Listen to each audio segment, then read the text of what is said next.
Oh, I just took, pardon me, take two. I just took a little nap. I had my lunch, 3 o'clock lunch. And, ooh boy, wow, it's heavy. Clunk.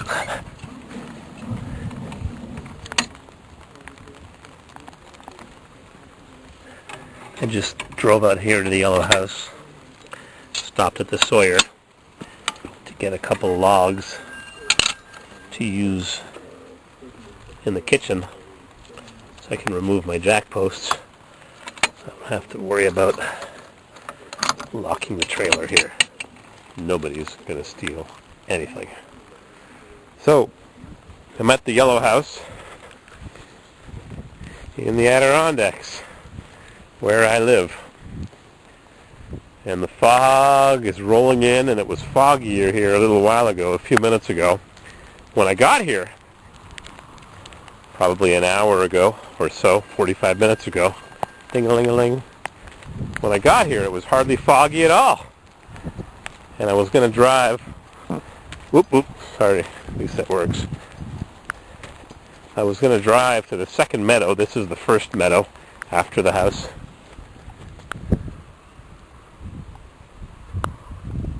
I was going to drive to the second meadow, but I said, I don't know. Got a puddle here, which I could probably fjord with my four-wheel drive. But, listen to that. They just interrupted the news on NPR. There was an important story from Libya, too. They interrupted the news to give an emergency tornado warning downstate, a couple hundred miles, 300 kilometers away. So it's not going to affect us here. It's the other side of the Adirondacks. And to the west, in west central New York. But I saw the puddle here, and I said, nah. I actually figured out where this puddle's coming from, and I can fix it. Oop, see? Squish, squish. I want to fix the problem. Squish, squish, squish. I can fix that flooding if I bring in my new tractor. Yeah, right. I wish I had one. I wish. Skid steer, tractor, whatever. That flooding in my driveway is coming from here. Right here. See that? That water is getting diverted. All I have to do is bring a few buckets of mud here and direct the water where it's supposed to go. I had 20, 30 buckets of mud, which shouldn't be too hard to find. Or if I had a tractor, I'd just dig it out a little bit over there. Tractor with a backhoe, with a wide cleanup bucket.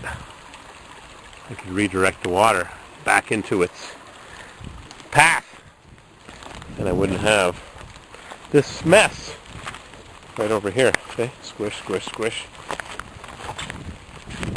Water's overflowing the bank and running out through this area here.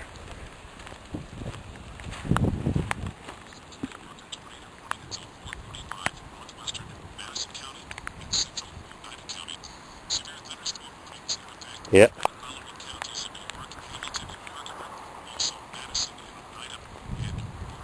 Yeah, there it is. You heard it. Thunderstorm warnings, tornado warnings. What's with this friggin' weather? What a year. They're getting flooding in Missouri, and people are dying in Alabama. It's unbelievable. We have one nice day, and wow! This weather, I tell you. And they say it's all global warming. Causes everything. Causes the rain to fall, and thunder, and causes people to eat salty Fruit Loops and Cheerios.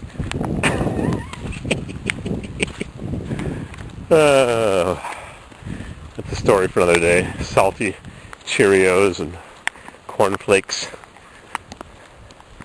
Suburban. I'm getting wet. In case you didn't notice, the rain's coming down. I got a great shot I took December 1st, 2009 with the 3 Suburbans. The black one from San Diego, the gas sub, 91. My 86 junk edition from Las Vegas and my San Francisco Suburban. Alright, I'm unhitched here, chains are undone, wiring. Yep.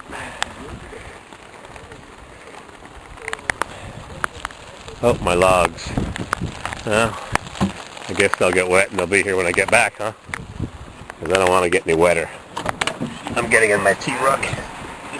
Oh, don't you like the sound of rain on a tin roof? It's like being in a camp. Crank her up! Glow plugs. Dash cover. Charges against the man. Probably never have one. The New York Times.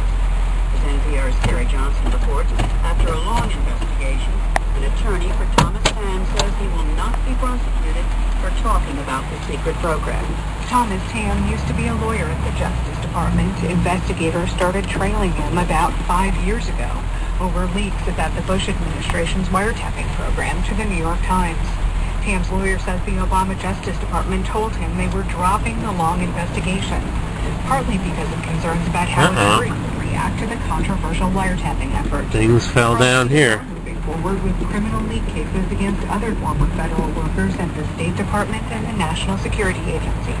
Carrie Johnson. Somebody sent me a link to an aluminum travel cam or a hiker cam. One that straps to your helmet if you're a bicyclist, or a skier, or a snowboarder, or a longboarder.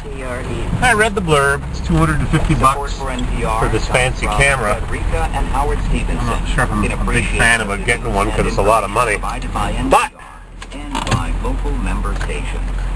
it does shoot in wide angle. Maybe I'll look into it. I'm reading the newspaper here, July 15th, 2009. I got a whole bunch of newspapers. I hate to throw them away. Never know if there's any good news in there. Harbor Freight catalog. Alright, I'm going to go in the house. I got a wrench, another wrench that I sold. See what's doing in there. Get some work done. Thanks for looking.